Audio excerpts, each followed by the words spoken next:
Step by step, day by day, time by time. I remember back shortly after we moved to Charlotte in '69, we had our leaders and we were in a room, and I had a little rally, and we probably had 100 people there. And I said, my goal is to fill the Coliseum in Charlotte. They all laughed at me. They laughed at me. They thought I was crazy. And I was to them. But it was my dream. The ones that laughed at me weren't there with me when I filled it, because I had to replace them with other people. You understand that? Things have changed because we didn't quit. We didn't quit. We didn't quit. And we didn't quit. And that's the key for you.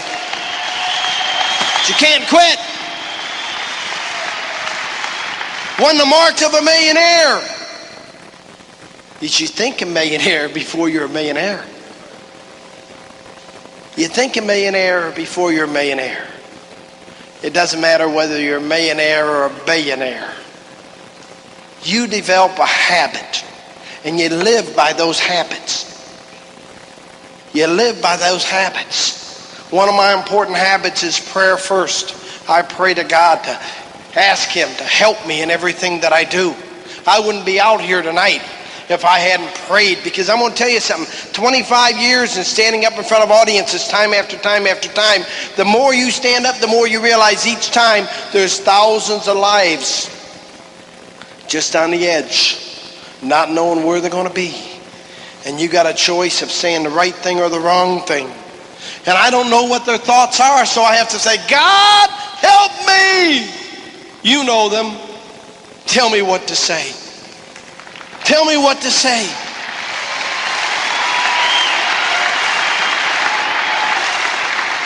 The winner does different things than the loser. It's not what happens to you. It's how you handle it. 4 years ago, come October, it'll be 4 years, I had my stroke. When they told me I'd be paralyzed, I'd never walk again. And you know, I'm here. I'm walking. I'm moving. Now,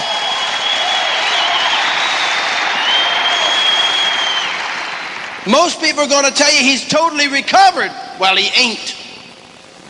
He is not recovered. He just found a way around it. Put a lot of prayer, a lot of effort, and you change to make up the difference. Most people say, you have no signs of a stroke. I said, that's right, because I'm left-handed now instead of right. If I was right-handed, you'd see it more. But when I decided to make my major side, my leading side, the left side, I had more to work with there than the crippled right side. So I put my emphasis on developing what I had. And I'm telling you, along the line, as you build this business, you got to find out what you got and use what you got, not what you don't have.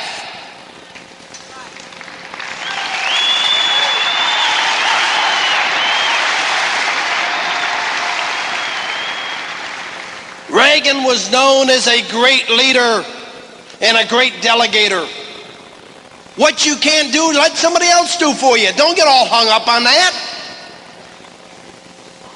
A lot of people say, I can't get up in front of a group and talk. I say, great. You bring the people to me, I'll do the plan. You can't get people, they can. It's good partnership. They get the people, you do the plan. Then you find one other guy that he can get the people, but he can't do the plan, you do the plan. Guy says, well, I can't do it. Well, go learn. If you can't do it, then get some people that'll get people and bring them to somebody that'll do the plan. You do whatever it takes. You have a partnership with your upline. We're all working together. Don't be ashamed of what you can't do. Live on what you can. And then you'll find that you can do what you couldn't do. The biggest reason that we don't think we can do something is because we lack confidence. It's like me, I didn't think I could get up in front and speak. When I had to, I did. Emergency, I came through. Whenever I show the plan to somebody, I leave a whiteboard and I say, here, now you don't have to go show the plan, but I want you to tape my plan when I do it. I want you to listen to that tape, and I want you to practice on this board just in case somebody comes to talk to you and I'm not there. The week before I'm coming in next time. Then you could show it in an emergency. But show it to your wife and kids. They're easy. And show it to all those guys that you know won't get in anyways. Practice on them. You get excited enough, you know what? Some of them get in. See, you got to look along the line. Let me tell you this. The way I figure it out, about 20% of the people that get in this business are what I call numbers people. Numbers people. Those are the type people that are like me. I was broke for so many years, I counted every dollar I had. So when I was a young guy, I would check my wallet. I'd go into a men's room, check my wallet when I took a girl to the restaurant to make sure I had enough money, and then I'd be counting up and adding up on the menu what she was eating to make sure I had enough money to eat myself and leave a tip. I didn't want to be embarrassed.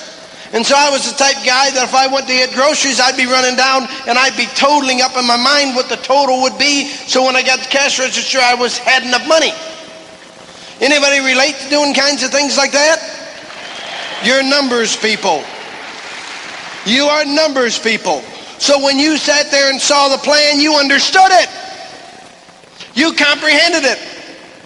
But 80% of the people there are not numbers people. And they're buying the guy that's showing the plan if they get in.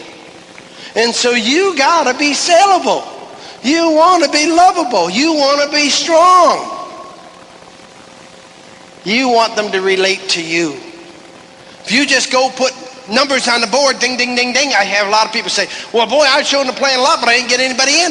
It's because you didn't love them. You just showed them the numbers.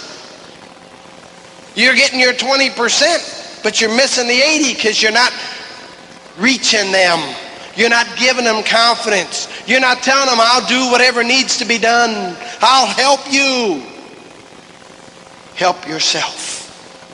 It's just that simple. Success. It's one step at a time. It's one dream at a time. I remember back when I had my stroke, not being able to make the first step. I remember having to have 2 nurses hold me while they were trying to make my leg move. I remember when they told me I'd never make it. I'd be in a wheelchair the rest of my life. I remember that well. I don't ever want to forget that. The difference between me and a lot of those other people that were sitting in there that had strokes that weren't as major as mine. I have people say all the time, well, you didn't have a major stroke then, did you? They told me I had permanent brain damage. 5 times they did the brain scan on me. Permanent brain damage. We called everybody, every ministry, every place we could, and we prayed and prayed and prayed. The last brain scan they did, they couldn't find the damage.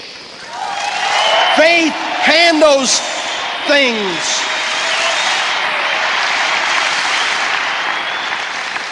I was not accepting a wheelchair.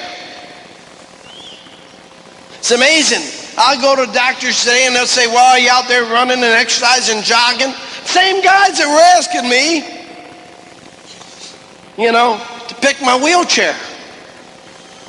All of a sudden I couldn't do it. Now they wonder why I can't go farther. When they were telling me it was impossible to walk.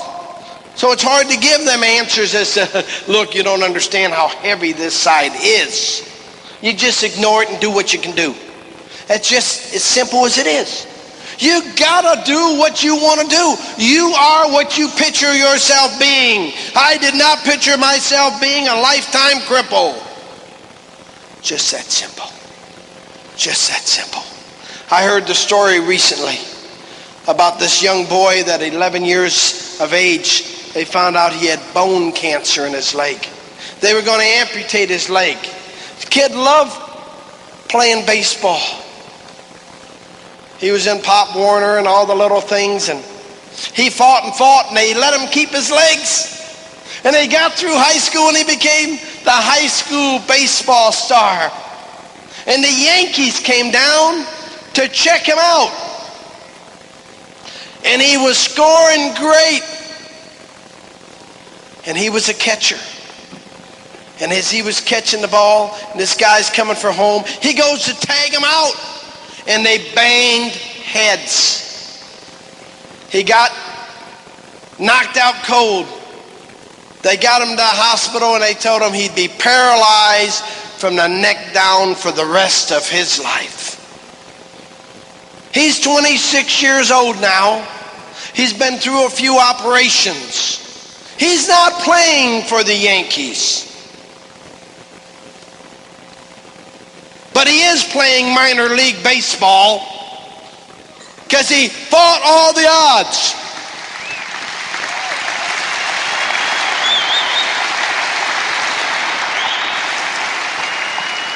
He fought all the odds.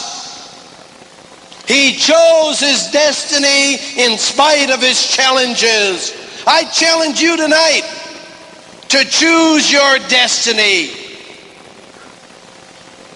Every one of us has got problems. There's nobody in the world without problems. Every leader is a leader because he's handled problems. The bigger leader he is, the more problems he's had.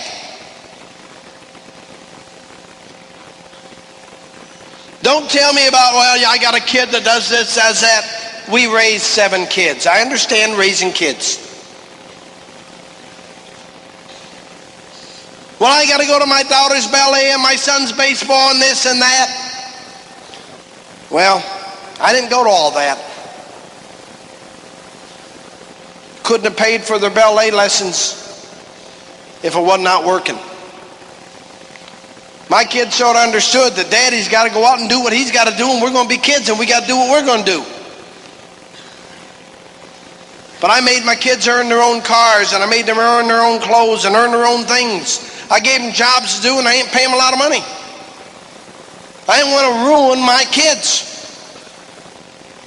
I knew that if I paid them half what somebody else would pay them, if they ever went to work for somebody else, they'd work their heads off and they'd be great employees. I didn't want to overpay them and then have them go somebody else and have the guy look and say, you're gone. It's better they pay a price when they're young or they'll pay it when they're older.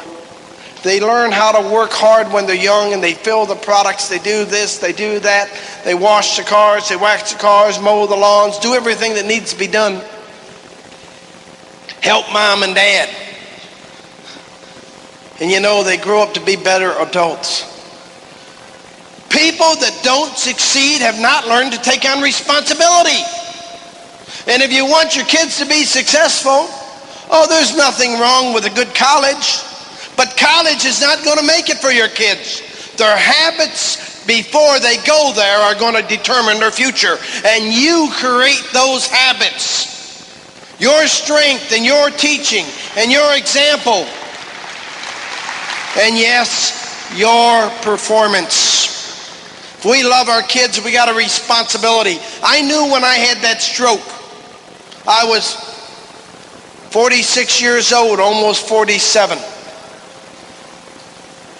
And I knew when I had that stroke, if I let this stroke stop me, then I have just crippled 7 kids along with me. I've got to get out of here. I've got to prove to them that they can overcome anything because I'll be an example. And I'll do what I've got to do because I love my wife and my kids. And you're going to hear people talk about retirement, and it's great to be in a business where you can build a retirement. But you ought to love this business enough that you'd never want to retire from it. This is our social life. Man was put here to be productive, not to be a bum. When we close down and retire, our body starts shutting down along with it. Most people die within a couple years of retirement. Thank God I got a business I can work till I'm 90. Got a job where they're going to shut me down at 62, I might not make 65. They got a job where they shut me down at 65, I might not make 67. My odds go up when I got more purposes and causes beyond 65. We lengthen our life potential as we lengthen our causes. As we lengthen our causes. Back when I was 40, the doctors told me I wouldn't make 50. Well, December I'll be 51. Even with a stroke, I beat him out.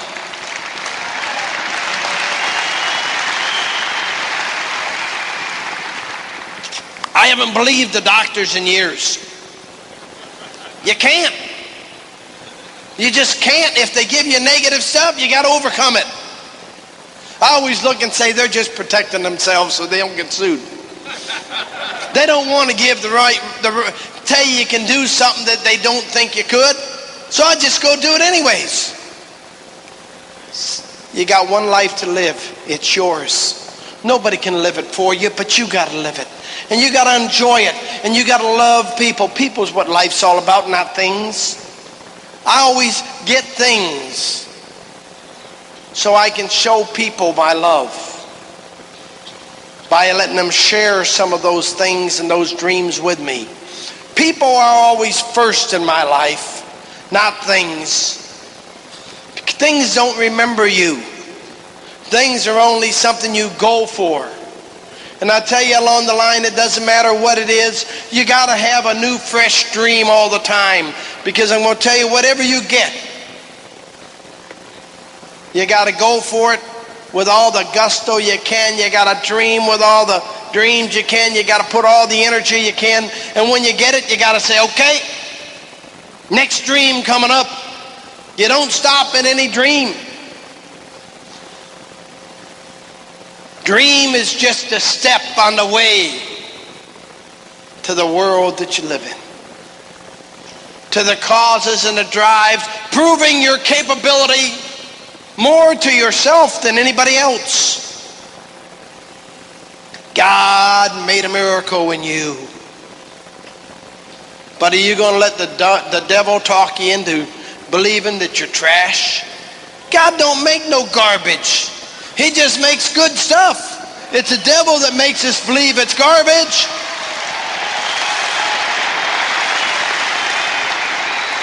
Folks, your future's in your hands tonight. You can do whatever you want to do. Don't tell me how long you sat on something. We made Direct in 60 days and sat on it for 3 years because nobody was telling us how to dream. We had no help. We had to do it all ourselves. And when we started dreaming and started going for goals, then after 5.5 years in this business, we were double diamonds, including the 3 years and including everything else. So we made up for lost time. Bertie and I made Crown 10 years ago. 10 years ago. So we had broke over 21 directs in our first 15 years in the business. And down through those, at the same point, we helped a lot of other people that weren't in our organization go direct. And we helped thousands of other people make direct, not in our group, and thousands of people in depth. But we never got hung up on who was going to pass us or who was here or who was there. Every time I showed the plan, I always drew, this is me, the little short, fat, transplanted Yankee. This line is a line between us. It's a line of communication. It's a line of help. It's a line of love. This is you. You can become bigger than me. But I'll guarantee you, you'll have your tongue hanging out when you go by. And you will. And I'll tell you that tonight. You can all pass me, and I want you to. But baby, you'll have your tongue hanging out when you go by. And one of the biggest problems you're going to deal with is rejection and complacency. It's a double-headed challenge. Can't handle the rejection. Oh, I'm getting too rich. Why should I work harder? Can't handle the rejection. Oh, I'm getting too rich.